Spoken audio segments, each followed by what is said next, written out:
সকলকে অনেক শুভেচ্ছা। আমরা 2025-26 সালের জন্য যে অনলাইনে সরকারি কর্মকর্তা কর্মচারীদের রিটার্ন কিভাবে অনলাইনে পূরণ করে জমা দেওয়া যায় সে সম্পর্কে বিস্তারিত দেখব। তা আমরা স্বাভাবিকভাবেই রেজিস্ট্রেশন বা সাইন ইন করে আমরা রেগুলার রিটার্ন এটাতে ক্লিক করলাম। এখানে কিছু তথ্য দেওয়া আছে, সেগুলো পূরণ করার দরকার নেই। যেমন রিটার্ন স্কিম, এটা সেলফ অ্যাসেসমেন্ট ইয়ার 25-26, ইনকাম ইয়ার এই যে জুলাই 1 থেকে 24-এর 30শে জুন 2025 পর্যন্ত। রেসিডেন্ট এক্সাম্পটেড ইনকাম নেই। আর এখানে দেখানো আছে দুইটা, যে ইনকাম ফ্রম এমপ্লয়মেন্ট মানে চাকরির থেকে, এবং ইনকাম ফ্রম ফাইন্যান্সিয়াল অ্যাসেটস যেটা সঞ্চয়পত্র, ডিপিএস, এফডিআর এগুলো। এই জন্য এই দুটো দেওয়া আছে, এই দুটো এর থেকে আমরা তথ্যগুলো পূরণ করব। আমরা কন্টিনিউ দিলাম। এখান থেকে অ্যানি আদার এরিয়া এটা সিলেক্ট করা আছে। এখান থেকে যদি সিটি কর্পোরেশন এরিয়া থাকে তার জন্য আলাদা চার্জ কাটে, যেহেতু আমরা অন্য জায়গা, সেই জন্য অ্যানি আদার এরিয়া এটা সিলেক্ট করা হলো। ট্যাক্স রিবেট আমরা ক্লেম করব, সঞ্চয়পত্র, ডিপিএস, তারপর লাইফ ইন্স্যুরেন্স এগুলো থেকে রিবেট পাওয়া যায়। আর ওয়েলথ 50 লাখ টাকার বেশি দেখানো হয়েছে, এই জন্য ইয়েস, কম থাকলে নো। ওন মোটর কার, গাড়ি বা মোটরসাইকেল এগুলো থাকলে ইয়েস, এখানে দেখানোর সুযোগ আছে। আর অন্যান্যগুলা যেমন share holder, have any house property যদি এগুলো থাকে তাহলে এগুলো দেখানো যেতে পারে। এখান থেকে যদি হাউস প্রপার্টির ক্ষেত্রে ইয়েস দেই তাহলে এখানে যে স্কোয়ার ফিট কত সেটা এখানে উল্লেখ করে দিতে হবে। আমরা নো দিলাম। নো দিয়ে এখান থেকে আবার সেভ অ্যান্ড কন্টিনিউ দিলে আমরা পরবর্তী ধাপে চলে যাব। ইনকাম ফ্রম এমপ্লয়মেন্ট আর ইনকাম ফ্রম ফাইন্যান্সিয়াল অ্যাসেটস। তো ইনকাম ফ্রম এমপ্লয়মেন্ট চাকরির ক্ষেত্রে এটা হলো government pay scale payment through IBS plus plus, মানে এটা সফটওয়্যারের মাধ্যমে অটোমেটিক যেটা বেতন চলে যায় ব্যাংকে, সেই জন্য এটা সিলেক্ট করা। নেম অফ দ্য অফিস এবং ডেজিগনেশন এগুলো দিতে হবে। বেসিক পে এটা ইয়ারলি কত বেসিক টোটাল যেটা দেখানো হয়েছে। হাউস রেন্ট যদি হাউস রেন্ট দেয় তাহলে সেটা বসাতে হবে। আর যদি অনেক অফিসে, সরকারি অফিসের বাসা বরাদ্দ থাকে হাউজিং কলোনিতে, তাহলে হাউস রেন্ট দেয় না, সেজন্য এখানে 0। মেডিকেল অ্যালাউন্স যেটা এটা 18,000 টাকা। নিউ ইয়ার অ্যালাউন্স যেটা এখানে দেওয়া আছে। তারপর ফেস্টিভ্যাল অ্যালাউন্স যেটা আমাদের ইয়ারলি 2বার দেয়। চার্জ অ্যালাউন্স যদি দেখা যায় যে কোনো কর্মকর্তা উপরের কোনো চার্জে থাকে তাহলে সেটা চার্জ অ্যালাউন্স থাকে। কনভেন্স অ্যালাউন্স মানে যাতায়াত ভাতা সেই ধরনের। Education allowance. তারপর অনারিয়াম থাকতে পারে, যেমন বিভিন্ন মিটিংয়ে অংশগ্রহণের জন্য বা সভায় অংশগ্রহণের জন্য বা অন্যান্য অফিসিয়াল কাজের ক্ষেত্রে। তারপর মোবাইল অ্যালাউন্স, একটা নির্দিষ্ট ডেজিগনেশনের পরে মোবাইল অ্যালাউন্স দেওয়া হয়। রেসিডেন্সিয়াল টেলিফোন অ্যালাউন্স যেটা সেটাও দেওয়া হয়। তারপর স্পেশাল পে আমাদের যে সরকারি কর্মকর্তা কর্মচারীদের জন্য দেওয়া হচ্ছে। টিফিন অ্যালাউন্স এটা বিভিন্ন অফিসে বা কর্মকর্তাদের দেয়া হয়ে থাকে, যে ফুড অ্যান্ড কনভেন্স এর নামে পরিচিত অনেক জায়গায়। ট্রেনিং অ্যালাউন্স যদি ট্রেনিংয়ে অংশগ্রহণ করে থাকে। ওয়াশিং অ্যালাউন্স, তারপরে ক্যান্টিন সাবসিডি এটা আলাদা, এর মধ্যে নেই, এটা এখান থেকে আলাদাই, যে এখান থেকে অ্যাড করে যেটা আমাদের এই তথ্যগুলো কিন্তু এখান থেকে অ্যাড করে সেগুলো এখান থেকে অ্যামাউন্টটা বসিয়ে দিতে হবে। এর মধ্যে সবগুলোই আছে, যেটা হবে সেটা সিলেক্ট করে এখানে দিয়ে দিলে চলে আসবে। আমরা এখান থেকে সেইগুলো সব, যেমন এখান থেকে দিলে এটা এর ভিতরে আছে, যেটার এই যে এটা জিপিএফ ইন্টারেস্ট, এখান থেকে এটা দেওয়ার পরে এখানে যদি অ্যামাউন্ট বসিয়ে দেয় সেটা চলে আসবে। এটা আমরা ডিলিট করে দিলাম, রিমুভ। তা এগুলো দিয়ে আমরা এখান থেকে সেভ অ্যান্ড কন্টিনিউ দিয়ে পরবর্তী ধাপে যাব। এবার আমরা এই যে ইনকাম ফ্রম ফাইন্যান্সিয়াল অ্যাসেটস এটা থেকে দেখব যে এখান থেকে এই যে আমাদের এর মধ্যে অনেকগুলো অপশন আছে। ইন্টারেস্ট ফ্রম সঞ্চয়পত্র, আদার দ্যান পেনশনার, তারপরে এই যে ফাইন্যান্সিয়াল ইনভেস্টমেন্ট যেটা ফিক্সড ডিপোজিট থাকে, ট্রেজারি বন্ড বা ডিভিডেন্ড এগুলো থাকতে পারে। আমরা আদার দ্যান পেনশনার এটা সিলেক্ট করেছি। এটা করার পরে যে আমাদের যে সঞ্চয়পত্রের registration number, date, value, gross interest আর হলো টিডিএস। আর এখানে একটা বিষয় নতুন হয়েছে, এটা এই যে ইনক্যাশড হলে এটা টিক চিহ্ন দিয়ে দিতে হবে। যেমন এটা দেখানো হয়েছে যে 28শে জুলাই 2021, 3 মাস অন্তর সঞ্চয়পত্র মুনাফা ভিত্তিক। যেহেতু এটা 3 বছরের জন্য, তাহলে 24 সালের এটা কিন্তু জুলাই ক্যাশ হয়ে গেছে। তার মানে এটা কিন্তু আর 25 জুলাইয়ের 1 তারিখে কিন্তু নেই, যার কারণে এটা কিন্তু টিক চিহ্ন দিয়ে দেখানো হয়েছে। আর অন্যগুলো এগুলো সবগুলো আছে, যার কারণে এগুলো দেখানো হয়েছে। এবং শেষের এই যে এটা হলো এই 22/6/2025। তার মানে আমাদের এই জুন মাসের পরে 3 মাস অন্তর মুনাফা ভিত্তিক এর কোনো ইন্টারেস্ট পাওয়া যায়নি, যার কারণে এটা 0 দেখানো হয়েছে। এবং এই তথ্যগুলো কত টাকা বা কত অ্যামাউন্ট, এই সবগুলো কিন্তু এখানে সামারি আকারে চলে আসবে। আর এরপরে আমরা যদি সেভ এন্ড কন্টিনিউ দেই, তাহলে এই অপশনে চলে যাব, অথবা রিবেট দিলে রিবেটের অপশনেও আমরা রিবেট কোনটা থেকে পাবো সেটাতে এখান থেকে ডাইরেক্ট চলে যেতে পারবো। তো আমরা রিবেট এখানে কয়েকটা বিষয় থেকে পাবো। এখানে দুটো জিনিস দেখানো হয়েছে, যে এটা যেমন এই যে life insurance policy, insurance company, policy value, premium paid আর হলো অ্যালাউয়েবল অ্যামাউন্ট। এখানে প্রিমিয়াম পেইড এটা কত বছরের জন্য সেই হিসাবে একটা অ্যামাউন্ট টাকা থাকে। যেমন এটা 5,000 টাকা মাসে, এটা 12 বছরের জন্য, তো বছরে 60,000, তাহলে 12 বছরের জন্য 7,20,000 টাকা। এটা হলো পলিসি ভ্যালু। আর এটা হলো যে ইয়ারলি যেটা জমা পড়েছে। তো এটার কিন্তু একটা নিয়ম আছে যে এইটার ম্যাক্সিমাম 10%, অর্থাৎ 72,000 টাকা পর্যন্ত এইটার অ্যালাউয়েবল অ্যামাউন্ট। এইটার যেমন এই যে পরে একটা দেখানো হয়েছে যে এটা 3,60,000 টাকায় প্রিমিয়াম 60,000, কিন্তু এখানে 36,000 এসছে। কী জন্য? এই যে 3,60,000-এর 10% হলো 36,000, যার কারণে এটা কিন্তু এই 36,000 এসছে। এটা যদি আমি বেশি হতো, হয়তো 5,60,000 হতো, তাহলে এর 10% এই যে 56,000। তার মানে এর অনুসারে।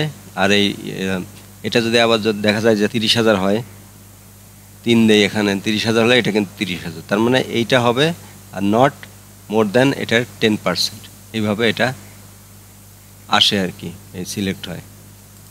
আমরা এখানে আর এটা যদি অ্যাড করতে হয়, এইভাবে অ্যাড করে এটা দেওয়া যাবে। এটা না থাকলে এটা ডিলিট করে দেওয়া যাবে।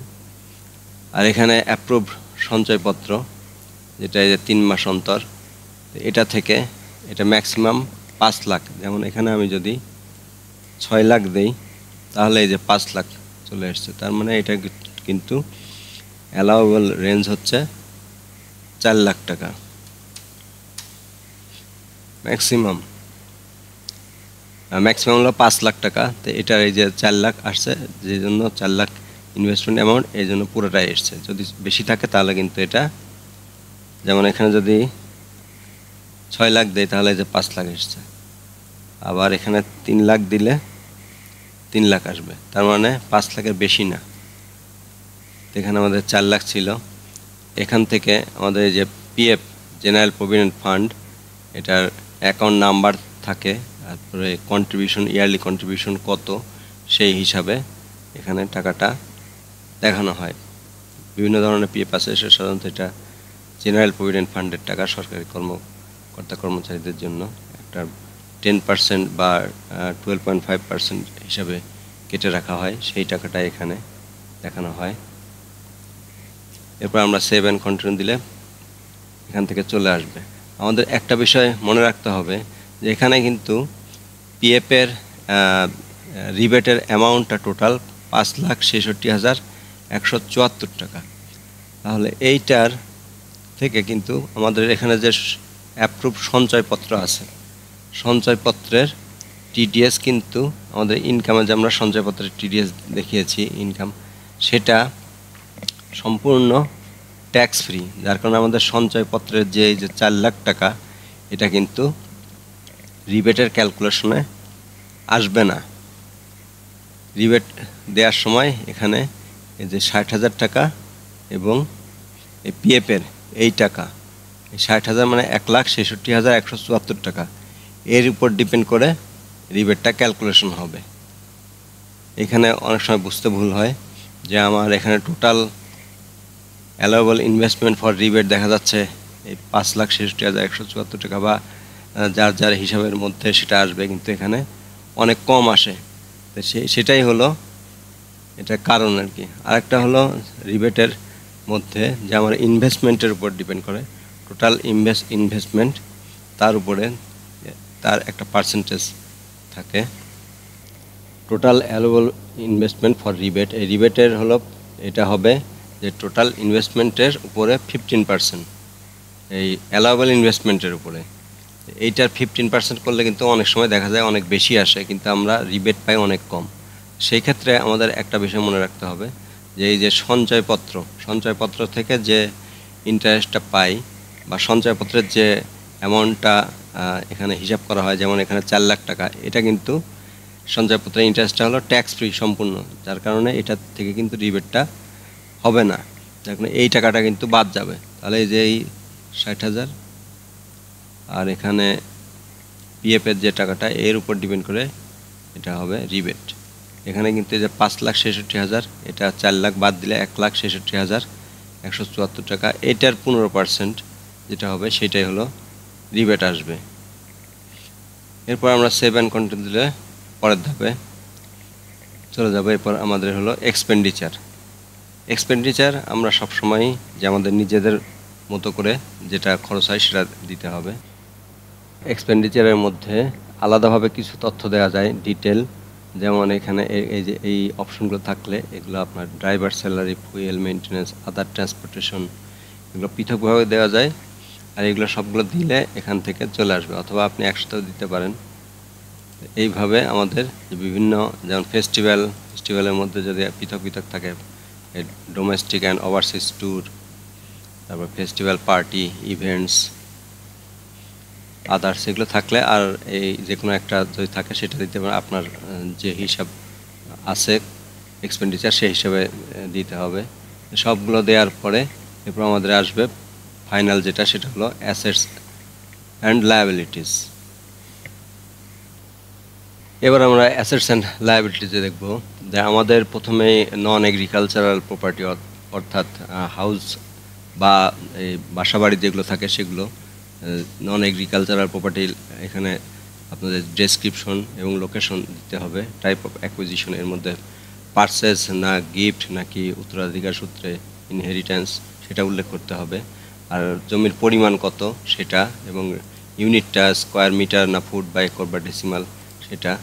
আর আপনার ভ্যালু, যে স্টার্টিংয়ে কত কেনা হয়েছিল এখন কত দাম। এখানে যেমন দেখানো হয়েছে যে স্টার্টিংয়ে 2,50,000 আর বর্তমানে 3,50,000, তার মানে এটা কিন্তু 1 লাখ টাকা বৃদ্ধি পেয়েছে। এটা কিন্তু আবার দেখাতে হবে যে এই যে 1 লাখ টাকা বৃদ্ধি পেল, এটা কিন্তু আবার অ্যাড করে অ্যাডজাস্ট করতে হবে, আর না হলে কিন্তু হিসাব মিলবে না। আর অ্যাডভান্স, যেমন এগ্রিকালচার প্রপার্টির জন্য আপনি যদি অ্যাডভান্স দিয়ে থাকেন তাহলে কত টাকা, এর যদি এখানে স্টার্টিংয়ে এটা থাকে, পরে যদি আরও বেশি দিয়ে থাকেন তাহলে এখান থেকে যদি বাড়ানোর দরকার হয় সেটাও আপনি বাড়াতে পারবেন। তা আপনার যে হিসাব থাকবে সেটার উপর ডিপেন্ড করে এগুলো দিতে হবে।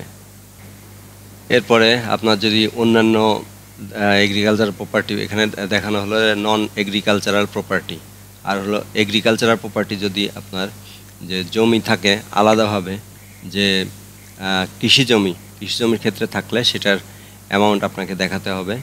যে এখানে যে আপনার ডেসক্রিপশন, লোকেশন, এই যে ল্যান্ডের মতো নন এগ্রিকালচারের মতোই সেই তথ্যগুলো দিয়ে এখানে আপনার অ্যামাউন্টটা দেখাতে হবে। আর এর মধ্যে আপনার যে ফাইন্যান্সিয়াল অ্যাসেটসের মধ্যে যেগুলো আছে, যেমন এখানে সঞ্চয়পত্রের যে অ্যামাউন্টটা আছে সেই সঞ্চয়পত্রের নাম্বার দিয়ে রেজিস্ট্রেশন নাম্বার সহ আপনি দিতে হবে।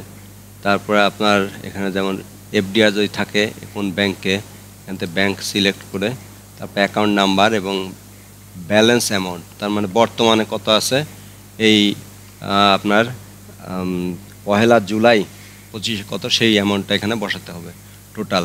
তারপর ডিপিএস যদি থাকে, ডিপিএস আপনার এখানে যে নেম অফ দ্য ব্যাংকের এখানে সিলেক্ট করে আপনার যেটা থাকে সেটা দিবেন। এখান থেকে আপনার যদি অন্য ব্যাংকে বা অন্য কোথাও থাকে তাহলে সেই হিসাবে বসিয়ে অ্যাকাউন্ট নাম্বার এবং ব্যালেন্স অ্যামাউন্টটা এখানেও বসাতে হবে। তারপরে আপনার যদি লোন থাকে, লোন যদি কাউকে দিয়ে থাকেন সেটাও দেখাতে পারেন, কাউকে যদি দিয়ে থাকেন সেটাতে। সেই ক্ষেত্রে কিন্তু আপনার এখানে এই যে টিন নাম্বারটা দিতে হবে তার, সেই এবং যে লোন নেবে সেও কিন্তু আবার আপনার থেকে যে লোন নিয়েছে অ্যাডজাস্টমেন্টের জন্য আপনার টিন নাম্বারটা সে বসিয়ে দিবে। এরপর আপনাদের প্রভিডেন্ট ফান্ডের মধ্যে নেম অফ দ্য এমপ্লয়ার, মানে চাকরিদাতা এবং প্রভিডেন্ট ফান্ডের যে পার্টিকুলার্স অফ ফান্ড কোনটা, অ্যাকাউন্ট নাম্বার, তারপর ব্যালেন্স টোটাল কত আছে সেটা বসাতে হবে। মোটর কার যদি থাকে এই নাম্বার, তারপর টাইপ অফ পার্টিকুলার্স, এটা যদি মোটর সাইকেল এখানে থাকলো, পারচেজ বা গিফট কিনা, কত সিসি সেটা বসাতে পারেন। ইউনিটের এখানে কিলোওয়াট বা সিসি আছে। টোটাল অ্যামাউন্ট, এটা যদি আগে কেনা থাকে ডেপ্রিসিয়েশন ভ্যালু বর্তমানে কত সেটা বসাতে পারেন। তারপর গোল্ড, ডায়মন্ড বা অন্যান্য কিছু সেটা সিলেক্ট করে এখান থেকে কত অ্যামাউন্ট কত এবং ইউনিটটা কী হবে ভরি হিসাবে দিলে তার যে মূল্য সেটা বসাতে হবে। ফার্নিচারের ক্ষেত্রে এটা পৃথক পৃথকভাবে দেওয়া যায়, এখান থেকে যে আপনি অনেকগুলো থাকে সেগুলো হিসেবে দেখাতে পারেন, অথবা এগ্রিগেট হিসাবে সবগুলো একসাথেও দেখানো যেতে পারে এখানে। তারপর আদার ভ্যালুর মধ্যে যেমন এখানে লাইফ ইন্স্যুরেন্স যে টাকা আছে, এককালীন হিসাবেও লাইফ ইন্স্যুরেন্স বিভিন্ন ক্যাটাগরির থেকে থাকে, যে এককালীন হিসাবে দেখানো হচ্ছে সেটা সম্পদ হিসাবে এটা থাকে। একটা কথা মনে রাখতে হবে যে আপনার অ্যাসেটের মধ্যে যা কিছু থাকবে সব কিছুই দিতে হবে, আর ইনকামের মধ্যে শুধু অর্থবছরের মধ্যে যা থাকবে সেটা দেখাতে হবে। তারপরে আপনার এখানে এই যে cash and fund outside business, তার মানে টোটাল ক্যাশ কত আছে ব্যাংকের, বিভিন্ন এখান থেকে অ্যাকাউন্ট নাম্বার সহ দেওয়ার অপশন আছে, ইম্পোর্ট ফ্রম ইনকাম অথবা এই অপশনগুলো থেকেও দেওয়া যায়। এই যে এখানে আছে যে ব্যাংক অ্যাকাউন্ট, কোন ব্যাংক, তারপর অ্যাকাউন্ট নাম্বার এবং ব্যালেন্স কত সেটা। আর ক্যাশ ইন হ্যান্ড এটা একটা ইম্পর্ট্যান্ট অপশন, যে এখানে আপনার কত এটা হিসাব থাকে না, তো এটা আপনার এই যে ব্যালেন্স লাস্টে ব্যালেন্স জিরো করার জন্য এখানে কম বেশি করে এটা দেখা যায় মিলাতে হয় বেশিরভাগ ক্ষেত্রেই।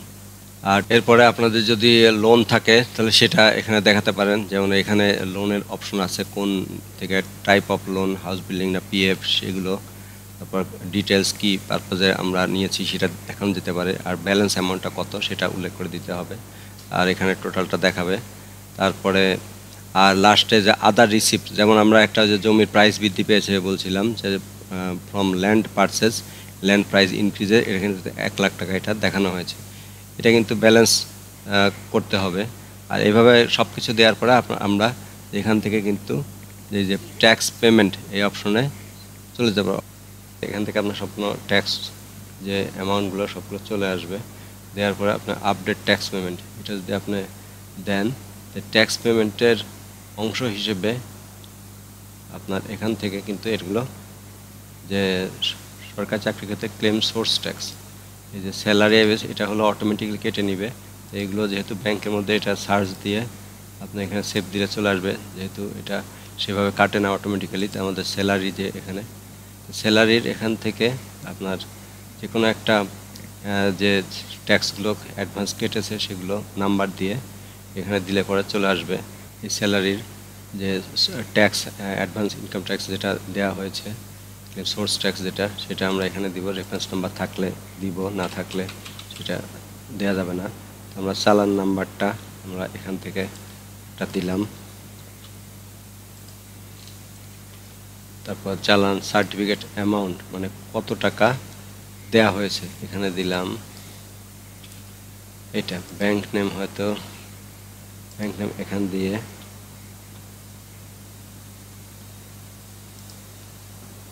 সোনালী ব্যাংক এখানে দিলাম। রেফারেন্স নাম্বার, ডেট হয়তো আমরা দিলাম সেই ডেটে, চালান ডেট অফ চালান দিলাম।